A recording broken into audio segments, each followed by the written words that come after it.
ఇంక అప్పుడు టాస్క్ మొదలైంది. అమ్మో! ఇప్పుడు మా రియోకి బ్లడ్ టెస్ట్ చేస్తారు, సూది కుచ్చుతారు, వాడికి బ్లడ్ వస్తది. ఇప్పుడు నేను వాడి బ్లడ్ నా కళ్ళారా చూడాలా అని చెప్పేసని అప్పుడు గుండెలు బరువెక్కిపోయాయి. ఇంక జస్టిన్ టాబ్లెట్ పెట్టేటప్పుడు అనిల్ అసలు ఎత్తుకోనన్నారు. ఆయనకి భయమేసింది. నా వల్ల కాదు అని చెప్పేసని అన్నారు. నేను కొంచెం ధైర్యంగా ఎత్తుకొని ఇంకా పెట్టించాను. నాకు గుండెలు ఎంత బాధేసినా ఈ బ్లడ్ టెస్ట్‌కి మాత్రం అసలు నేను దగ్గరికి కూడా రాను. నేను దూరంగానే ఉంటాను. నువ్వే పట్టుకోవాలని చెప్పేసని ఇంకా అనిల్‌కి ఇచ్చేసాను నేనైతే. ఇంక నేను బయట ఉన్నా సరే వాడు ఏడుపులు వినిపిస్తుంటే నాకు ఇప్పటికీ స్టిల్ నాకు ఏడుపు వస్తూనే ఉంటుంది. అసలు మా రియోని అయితే కనుక నేను అలాంటి కండిషన్‌లో చూస్తానని అనుకోలేదు. ఇంకా సరే అని చెప్పేసి బ్లడ్ టెస్ట్‌లు ఇంకా టెస్ట్‌కి ఇంకా శాంపుల్ ఇచ్చాము. ఇంకా కొంతసేపు అయిన తర్వాత ఇంకా రిపోర్ట్స్ వచ్చాయి. ఇంక అంతా నార్మలే అన్నారు. ఇంక ఇదైతే కనుక నార్మల్ వైరల్ ఫీవర్ అన్నాక అమ్మయ్య థ్యాంక్ గాడ్ అని చెప్పేసి అని అయితే కనుక అనుకున్నాను. ఇంకా బ్లడ్ ఇన్ఫెక్షన్ కూడా లేదు అనిపించింది. ఇంకా సరే అని చెప్పేసి అని ఇంక ఇంటికి సార్ అయితే కనుక సిరప్లు ఇచ్చారు. ఇంకా సిరప్లు అయితే కనుక 2 days కంటిన్యూగా వాడాను. మళ్ళీ ఆ ఫీవర్ సిరప్ కూడా ఒళ్ళు కొంచెం వేడి వచ్చినా సరే వెంటనే సిరప్ వేయడం, అవర్లీ నేను టెంపరేచర్ చెక్ చేసుకోవటం. ఇంకా దేవుడి దయ వల్ల ఏంటంటే ఇంకా సిరప్ వేసిన దగ్గర నుంచి ఫీవర్ అయితే రాలేదు. ఇంకా 100కి ఇంకా బిలోనే ఉంటుంది. ఇంకా నార్మల్ 98, 97 అట్లానే ఉంటుంది. ఇంకా అమ్మయ్య ఇంకా తగ్గిపోయిందిలే మన రియోకి అనుకున్నాను. ఫుడ్ తినట్లేదు. ఇంకా ఫీవర్లో ఉంటే ఎవరైనా సరే ఫుడ్ తినరు కదా పిల్లలు. ఇంకా మనకే తినాలనిపించింది. ఇంకా ఫస్ట్ పిల్లలకే ఇంకా ఎలా తినాలనిపించింది. ఇంకా ఫుడ్ తినట్లేదు. ఇంకా అక్కడ బాధేసేస్తుంది. ఏం పెడతాను సరే అని వాడికి ఆకలేసిందంటే ఖచ్చితంగా నోరు తెరుస్తారు.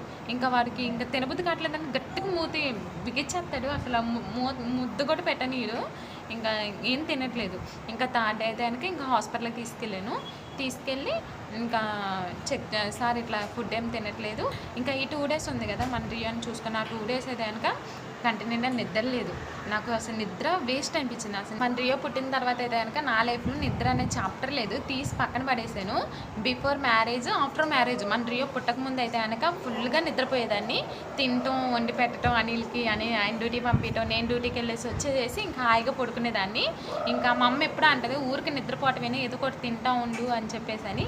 ఆయన కానీ పదాన్ని నిద్రపోయేదాన్ని. వన్స్ నేను ఎప్పుడైతే కన్సీవ్ అయిన దగ్గర నుంచి స్టిల్ ఇప్పటికీ నాకు కంటి నిండా నిద్రే లేదు. నేను రోజుకి వచ్చి పడుకునేది ఒక 4 hours 5 hours అంతే. అది కూడా మన రియో నిద్రపోయే టైంలోనే నేను పడుకుంటాను. ఒక్కొక్కసారి అయితే కనుక ఇంకా నిద్ర కూడా పోను. వాడు పడుకుంటే నేను ఫోన్ చూసుకుంటూ ఉంటాను. ఇంకా 2 days అని చెప్పాను కదా, ఆ 2 days అయితే అసలు నిద్రే లేదు. అవర్లీ వాడికి టెంపరేచర్ చెక్ చేసుకుంటూ ఉండేదాన్ని. కొంచెం ఒళ్ళు వచ్చిపోయినా సరే సిరప్ వేసుకుంటా ఇంకా ఫుల్గా కేర్ చేసుకునేది. నార్మల్గానే నాకు రియో గురించి ఓవర్ కేర్ తీసుకుంటూ ఉంటాను. అట్లాంటిది ఇట్లా ఫీవర్లో అయితే కనుక అసలు నన్ను ఎవరు ఆపలేరు కూడాను. ఇంకా నిజానికి చెప్పాలంటే రియోని అనిల్ చేతికి కూడా ఇచ్చేదాన్ని కాదు. ఇంకా మొత్తం నా దగ్గరే పెట్టుకునేదాన్ని. పాపం వాడికి అంత ఫీవర్ వచ్చినా సరే వాడు హాయిగా పడుకునేవాడే తప్పను నన్ను ఎప్పుడు ఇబ్బంది పెట్టలేదు. కొంతమంది పిల్లలు ఏంటంటే ఫీవర్ వస్తే కనుక అమ్మ ఊళ్ళోనే ఉండటానికి ఇష్టపడేవాళ్ళు అంట. కానీ మన రియో గారు అయితేనే అలా కాదు, ఆడుకోవడానికి ఇష్టపడ్డాడు. కొంచెం యాక్టివ్ అయినా సరే ఫుల్గా ఆడుకునేవాడు. నన్ను అయితే కనుక అస్సలు ఇబ్బంది పెట్టేవాడు కాదు. మంచిగా ఆకలిస్తే అన్నం తినేవాడు. ఇంక నేను ఏం చేశానంటే ఫీవర్లో సారు జావా, కొంచెం సగ్బియ్యం అట్లాంటివి పెట్టమన్నారు. ఇంకా అవే ఫీడ్ చేశాను. మంచిగానే తినేవాడు. ఎందుకంటే ఆకలికి సిరప్ కూడా ఇచ్చారు.